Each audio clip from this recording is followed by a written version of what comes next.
Hello everyone, I'm just going to show you how I clean chili pods. This is the chili that I use. I get it at the Fruit Basket. It's local here in Albuquerque. Red chili pods, and I use the extra hot.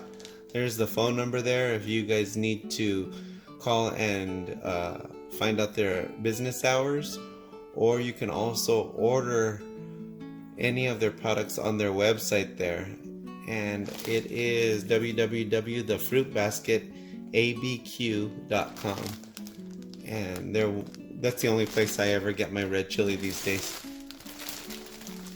So anyway, what I do is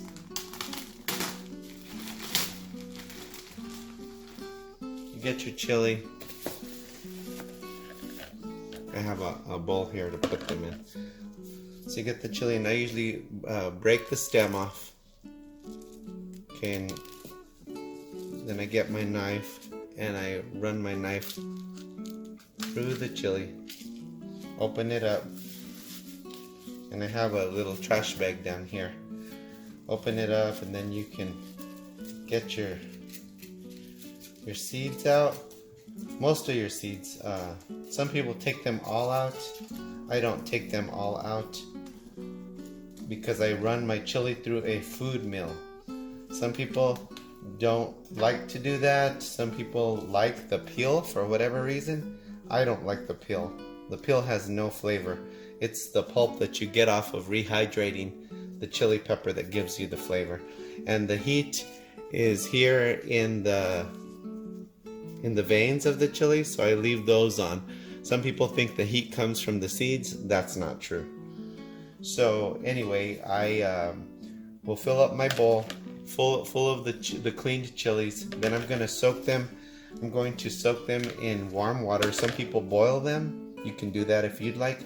My mom never did. My mom just cleaned the chili, and then she soaked it in warm water, kind of like warm to hot water.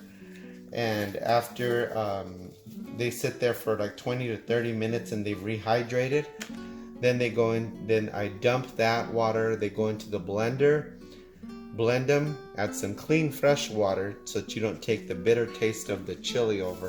Sometimes some chilies, depending on how they dry them, they're darker, they're not as red, and they have a bitter taste to the liquid. So that's why I don't use the liquid. Also, when I'm done blending it, I run it through my food mill, and the food mill just separates the pulp from the peel. So, and I'll show you how I do that too. So anyway, I'll be back and show you then what things look like at that point. Okay, so I've got my chili all cleaned, and this is what it looks like, and I've rinsed it. When I was telling you that I used my knife to split the chilies open and take out the seeds, you also want to do that because sometimes the chili has mold in it, and so you want to get rid of it. Sometimes they have insects that get into them that are in there. You need to just make sure that your chili is nice and clean. Fruit basket chili is always really good. I don't have too much problem with that, but you do need to wash it and rinse it because of the dirt from the field. Then I put hot water in there, and you top it off with really hot water. Like I said, some people boil it. I never do. Hot water. Let's get a little more.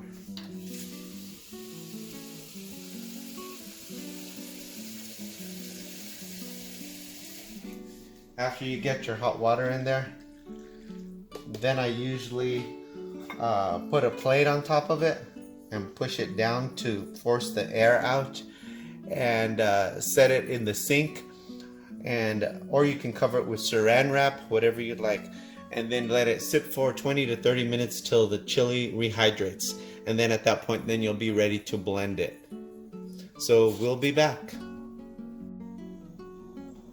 Okay, my chili has been soaking. It's rehydrated. What I'm going to do now is I'm going to blend it. So all you do is just I have a Vitamix. Now if you have a Vitamix, it's such a powerful blender that You don't even need to run it through the food mill if you don't want, but you'd have to just blend it till it's purified completely. And the peels are so small. But I still like to run mine through the food mill. So what I'm going to do is I'm going to put about half of the blender full, and I'm also going to at this point drop in my garlic cloves. So I'm going to put some garlic, fresh garlic. Then I also have here some kosher salt. I'm going to sprinkle the salt in there. Some people put oregano in their chili. I do sometimes, but I prefer to leave it on the side.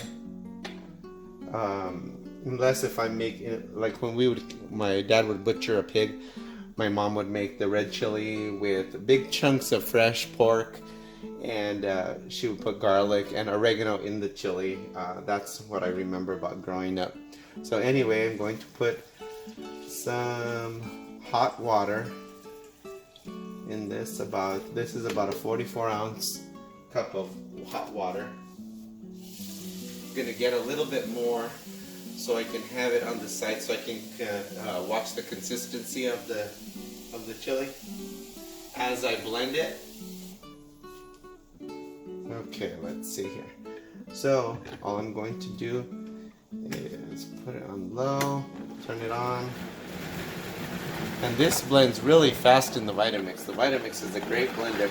They're expensive, but they're well worth it.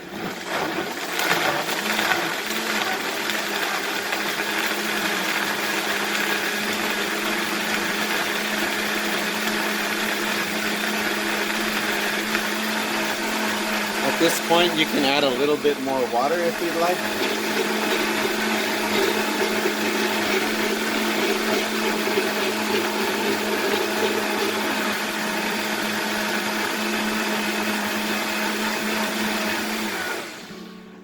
And with the Vitamix, that's all you need to blend it for, really quick. So that was about maybe 15 seconds or so.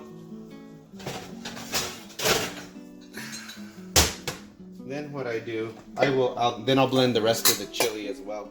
But I'm just going to show you how I run it through my food mill. So just take your cap off. You pour the blended chili right into your food mill.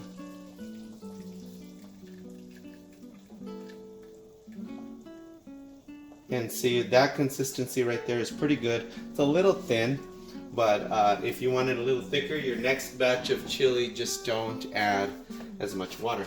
You run your food mill. It's pretty quick and easy, and it assures that you get a smooth paste, a smooth chili.